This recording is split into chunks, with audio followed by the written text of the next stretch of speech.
the epidural. I can't handle this no more.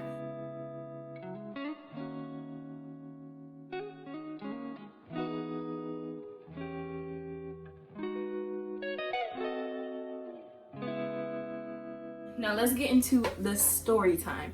So I was 28 weeks. I went into my doctor's appointment. They were telling me, you know, your blood pressure is high.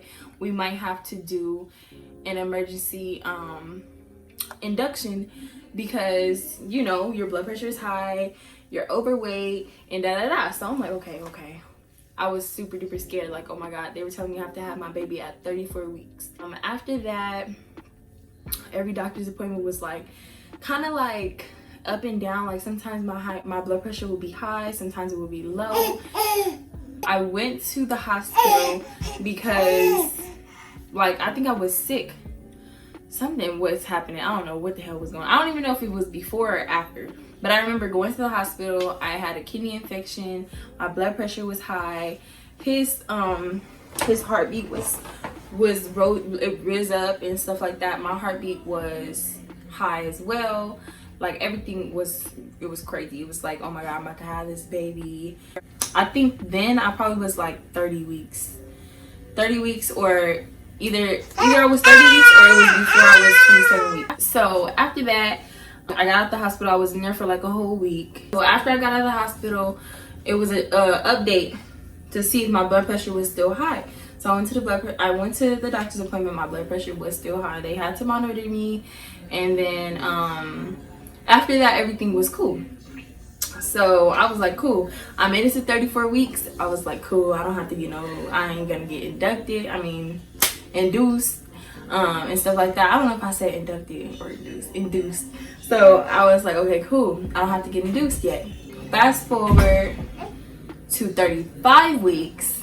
I went to the doctor for my 35th week appointment, and they was like, okay, we're going to induce you at 36 weeks or 37 weeks. And I was like, I really wanted to go full term, so I was like,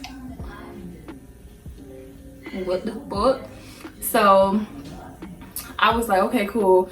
At that point I was like, okay, whatever, cool, I'm excited, like let's have this baby. I was ready to have him already. I was like, cool.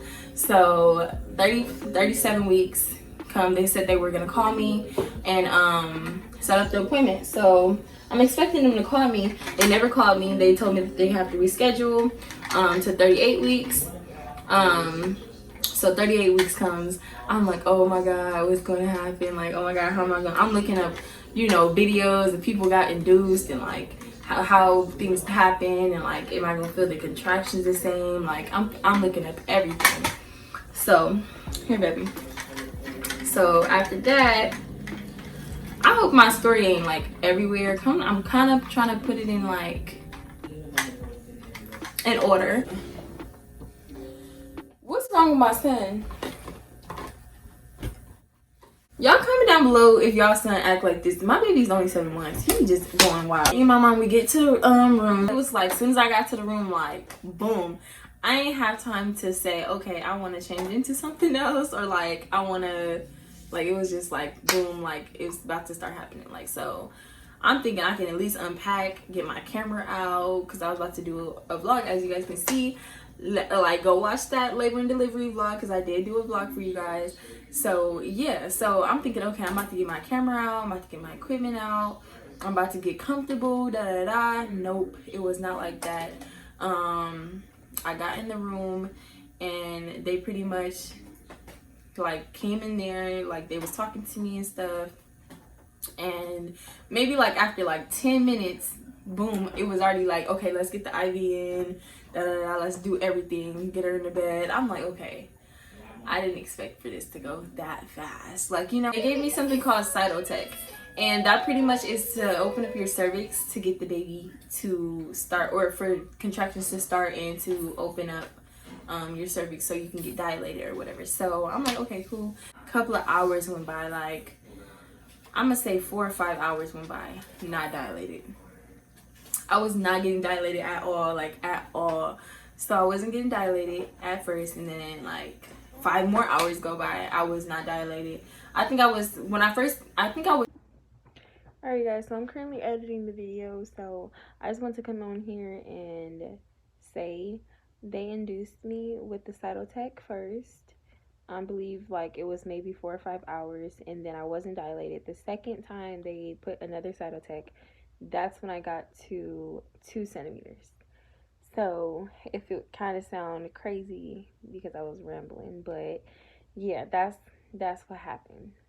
You know what I mean? Any questions y'all have, drop them down below. I will answer them for you. But yeah, sorry if this video is kind of confusing, but yeah, let me finish editing. They put in, what is it called, a Foley balloon. So they put in the Foley balloon, and that, I mean, I did not feel anything. Like, everybody be like, it hurts. Like, I did not feel nothing. Mind you, I did not have the epidural just yet. I didn't take the epidural just yet. I did not feel anything. Like, nothing. Like, I don't know what the hell. Like, maybe my pain tolerance is high as fuck, but I did not feel anything. So he's looking at this mirror over here. So after the Foley balloon, I think they left it in for 2 or 4 hours. They left it in there, and I think after that, I was already feeling my contractions. Stop, King. Stop, baby. So I was feeling my contractions or whatever, and I let that go on for a good maybe 3 or 4 hours, and after that I started throwing up. So I started throwing up, and I think, what happened? So something happened to where I think either I threw up or I sneezed, and the whole Foley balloon came out. It just came out. So I was like, okay, cool. They came and checked my cervix, and I was dilated 4 centimeters. After that, they was like, okay, cool. We don't need the Foley balloon no more. And then they started putting the Pitocin in. And Pitocin, if you guys do not know, that is for you to start dilating, and it's pretty much all the same thing, but it's just a higher dosage. So I put the Pitocin in or whatever. And I think at that point I was 5 centimeters, and at 5 centimeters, that's when I asked for the epidural. And I'm gonna tell you guys why. I asked for the epidural because I started just throwing up. Like, and I don't know if it's because of what I ate, but I personally feel like it's not because of what I ate. But I don't know what it was. But I know that it upset my stomach so bad. Like, the Pitocin really made me like super duper sick. Like, it was just like, it was crazy. Like, literally, I could not stop throwing up. Like, even if I didn't have anything to throw up, I was still gagging. Like, it was just horrible. Okay, so the first time I threw up, it was like all the food that I had ate, and all that. And I was just like, okay, maybe that's like one time thing. And then like literally every contraction I would feel, I would throw up, or I would have to like spit up. Like, it was just bad. So I was just like, you know what, they came in and gave me some medicine to calm my nausea or calm my stomach down. That was not working, and I don't even know how long that took, but I was just like, it's not working. I don't even know if I let it even sit for 20 minutes before I said, no, give me the epidural. So after that, I was like, you know what, just give me the epidural. I can't handle this no more. Like, constantly throwing up and going through contractions at the same time, it was just not for me. Like, it was just not for me. I was like, this is not it. I don't want this. I don't even know why I thought I could do this by myself. I was like, no, it's not it. But thinking now, I really should have just, went through and just not did the epidural, because honestly, I feel like it wouldn't have been that bad. My contractions wasn't that bad. It's just the throwing up part, like constantly tightening my stomach. And then the doctors was telling me that that's bad on the baby's heartbeat as well. So it was like, I mean, might as well. Because as soon as I got the epidural, it was cool. I was like, boom, bada bang, pow. Okay, so after that, this boy be trying to fall. But so after that, I got the epidural and I was cooling. I literally went to sleep. I was knocked out for hours. So in total, I was like in labor for maybe 30 hours max. I say 30 hours. Because the first 24 hours, I did not, the first 24 hours, I wasn't getting dilated. King. Yeah, the first 24 hours I wasn't getting dilated, like nothing was happening. So after that, after I got the epidural, I remember waking up and they telling me that I was 7 centimeters. After I got 7 centimeters, they were telling me, you know, you're almost there. I think they got this little egg-shaped ball. I don't remember what the hell it was called, but they put it in between my legs, and that's supposed to help your cervix open up as well. So they put it in between my legs while I was laying on my side. I would lay on my side, toss and turn and stuff like that. And then next thing you know, I think I slept for maybe 2 or 3 hours, and I woke up, I was 8 centimeters.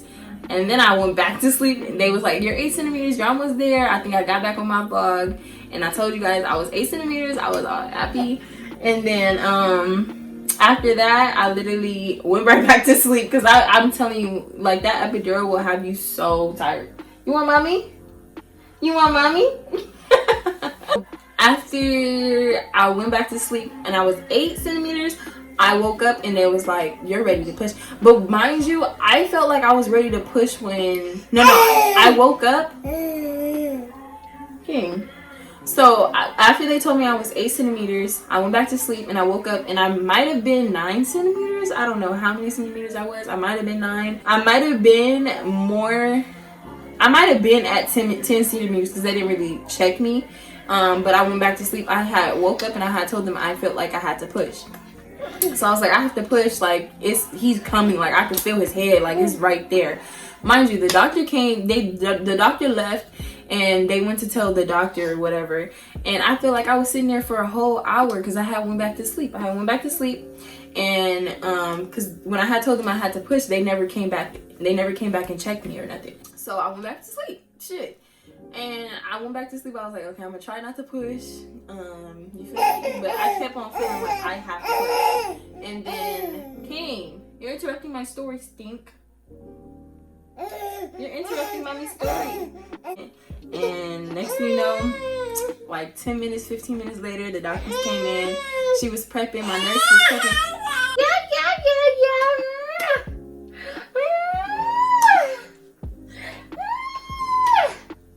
The doctor came in and she was talking to me, and my doctor wasn't gonna be there because, you know, she was off that day. Because mind you, I was already there for a day and a half, because I think I was there for like there for like 2 days. So by the time my doctor had to get off work, she was already gone. You know, like by the time I was ready to give birth, she was gone.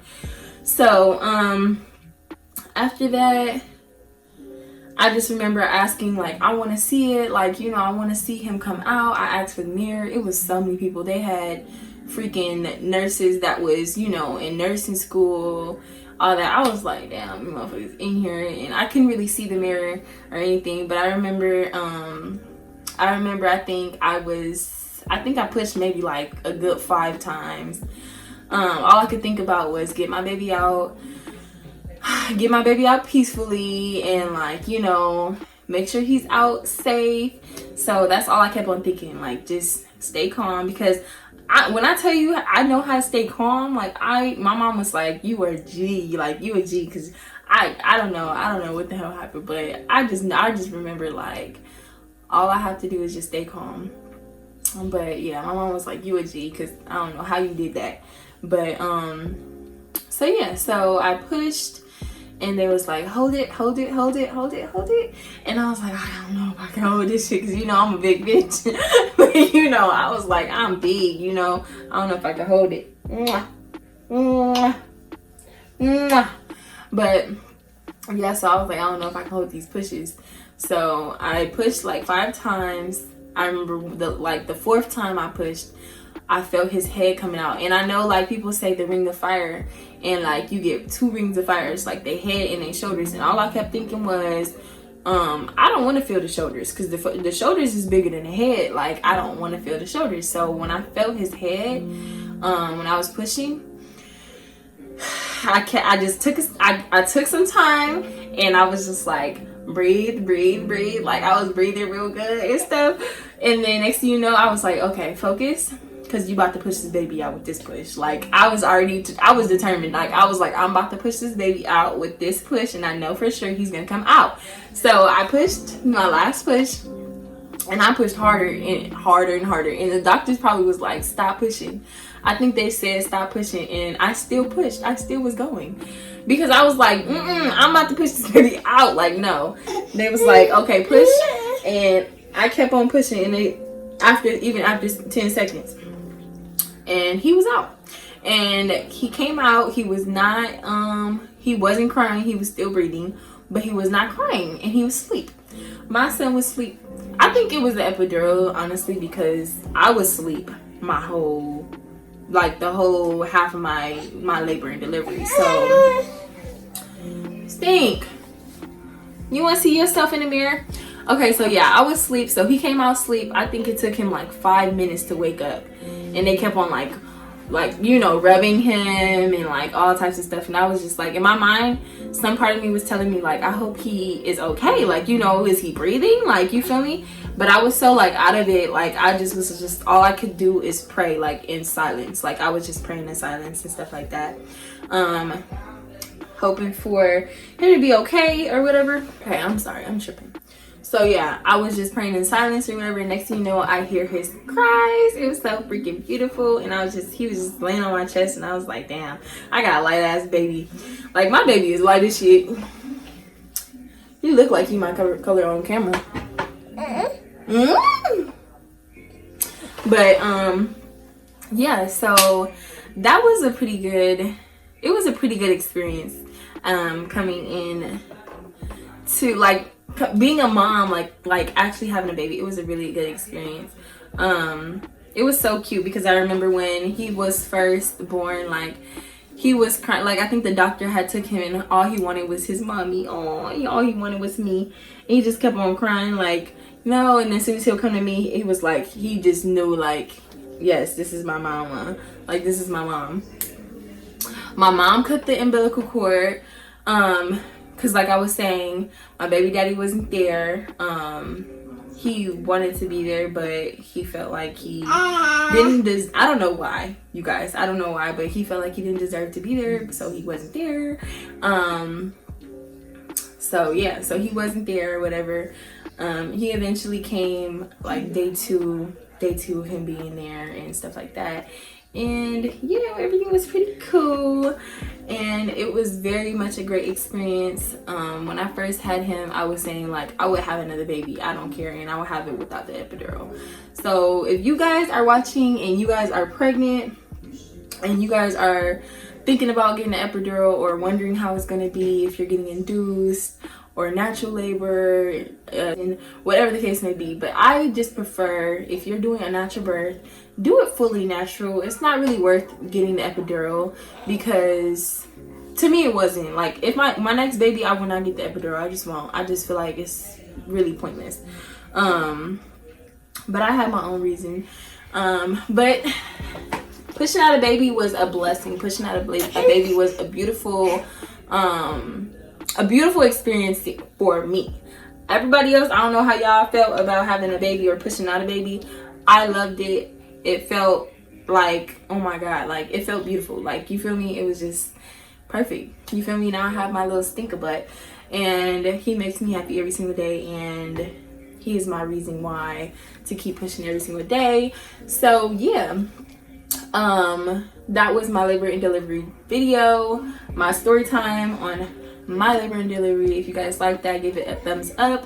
I will give you guys more story times. I do have a couple coming out for you guys as soon as I actually get a storyline. So this video, I didn't have a storyline, so it will be very much better, because it's gonna be like, I'm gonna actually be, you feel me, have all my facts written out and stuff like that, so the story can go by a little bit more smoother. If you guys want me to do any story times, or have any questions of anything based on my pregnancy or based on my son, I will be doing an update on him as well, on his growth and development, if you guys are interested in that. And yeah, so stay tuned to watch those videos, and I will be back with more videos. So yeah, subscribe and click that bell. all that, because you feel me, it's gonna be lit. So I will see you guys in the next video. I'm about to record another video right now. All right, y'all. And then also, ooh, if you guys stayed this far in the video, please comment down below if you guys think my son looks like me. Comment down below, because I really want to know, because I think he looked like his dad, and people tell me that he looked like me. So please comment down below and let me know who y'all think he looked like. King, who y'all think he looked like? I don't know. I think his dad. Y'all don't even need to see the picture of his dad to know or to not know. But yeah, I'll see y'all later in the next video. So peace.